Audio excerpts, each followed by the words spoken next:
इस समय भारत में हर साल 3 करोड़ बच्चे पैदा हो रहे हैं और इस 3 करोड़ में से 1 करोड़ अवांछित बच्चे हैं। उनकी जरूरत नहीं है।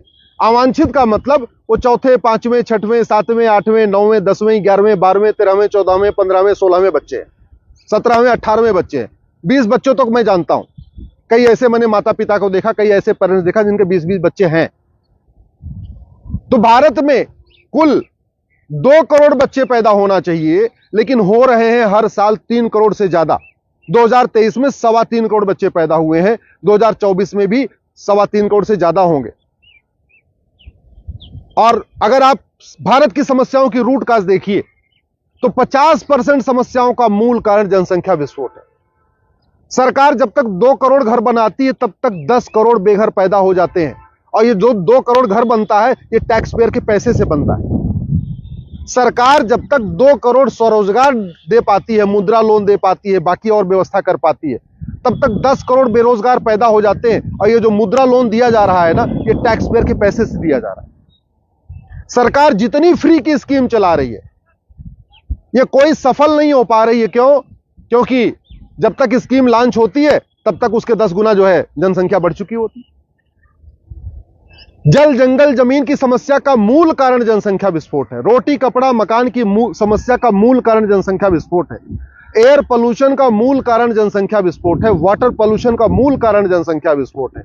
नॉइज पोल्यूशन का मूल कारण जनसंख्या विस्फोट है।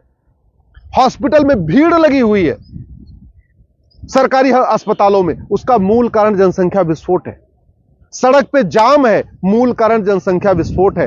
अपराध बढ़ते चले जा रहे हैं, मूल कारण जनसंख्या विस्फोट है। जेल में भीड़ है, रेल में भीड़ है, बस में भीड़ है, थाने में भीड़ है, तहसील में भीड़ है, मूल कारण जनसंख्या विस्फोट है। और सभी समस्याओं पे चर्चा होती है, लेकिन मूल कारण जनसंख्या विस्फोट पे चर्चा नहीं होती।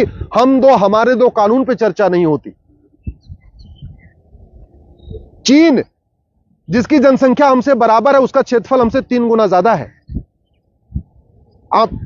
अमेरिका क्षेत्रफल हमसे 3 गुना ज्यादा है, जनसंख्या मात्र 33 करोड़ है। रूस क्षेत्रफल हमसे 5 गुना ज्यादा है, जनसंख्या मात्र 15 करोड़ है। ब्राजील क्षेत्रफल हमसे 3 गुना ज्यादा है, जनसंख्या मात्र 22 करोड़ है। कनाडा क्षेत्रफल हमसे 3 गुना ज्यादा है, जनसंख्या मात्र 4 करोड़ है। ऑस्ट्रेलिया क्षेत्रफल हमसे लगभग 3 गुना ज्यादा है, जनसंख्या मात्र 2 करोड़ है। अब आप समझिए ना, हमारे पास जमीन 2% है, पानी हमारे पास केवल 4% है, जनसंख्या दुनिया की 20% हो चुकी है। इसके बावजूद 5वें, 6वें, 7वें, 8वें, 10वें, 12वें, 14वें बच्चे पैदा हो रहे। क्या जरूरत है?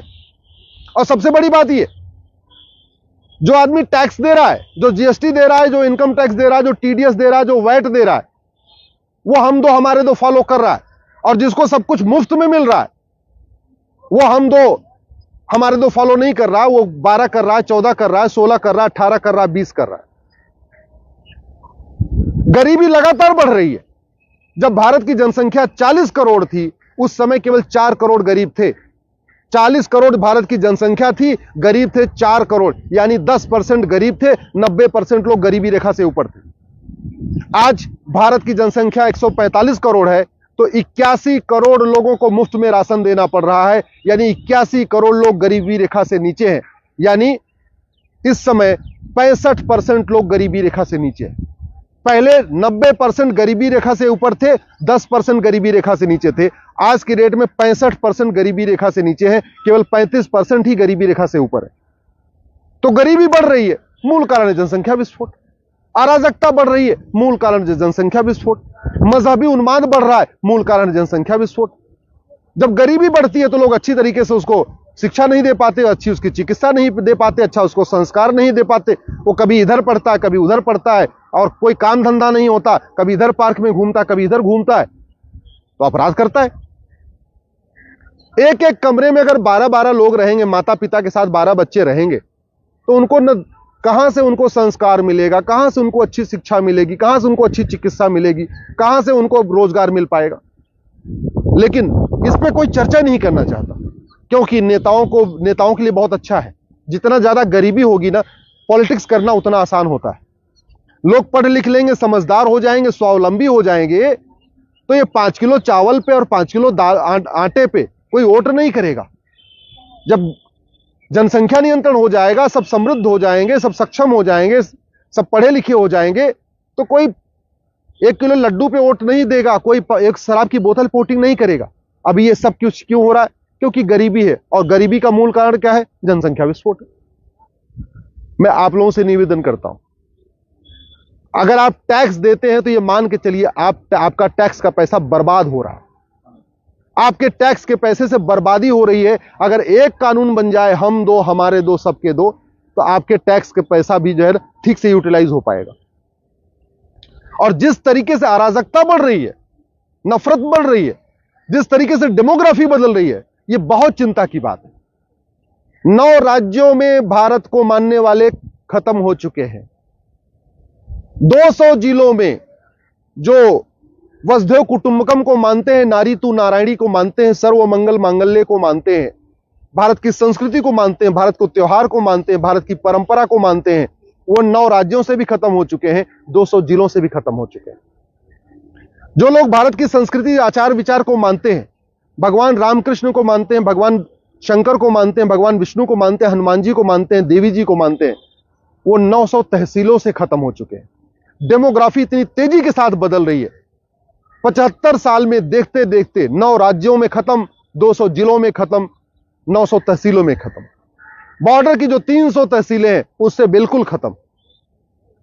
अगर हमने हम दो हमारे दो लागू नहीं किया ना, आने वाले 20 से 25 साल के अंदर इतना भयानक परिणाम आएगा, आपने कभी सोचा भी नहीं होगा, आपने कभी कल्पना भी नहीं किया होगा।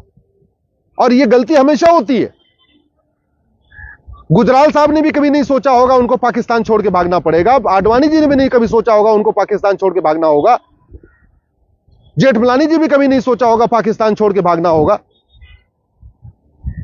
आपके इतने सारे राज कपूर, यश चोपड़ा, प्रेम चोपड़ा, सुनील दत्त, इन्होंने कोई नहीं सोचा होगा पाकिस्तान छोड़ के भागना। आखिर छोड़ के भागे ना, छोड़ के क्यों भागे? डेमोग्राफी बदल गई, डेमोग्राफी बदल गई, अशांति फैली, अशांति फैली, छोड़ के भागना पड़ा।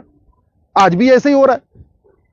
कभी गुजरात में पत्थरबाजी होती है, कभी राजस्थान में पत्थरबाजी होती है, कभी यूपी में पत्थरबाजी होती है, कभी महाराष्ट्र में पत्थरबाजी होती है, कभी यहां गला कटता है, कभी वहां गला कटता है, कभी वहां गला कटता है, कभी वहां धमकी होती है।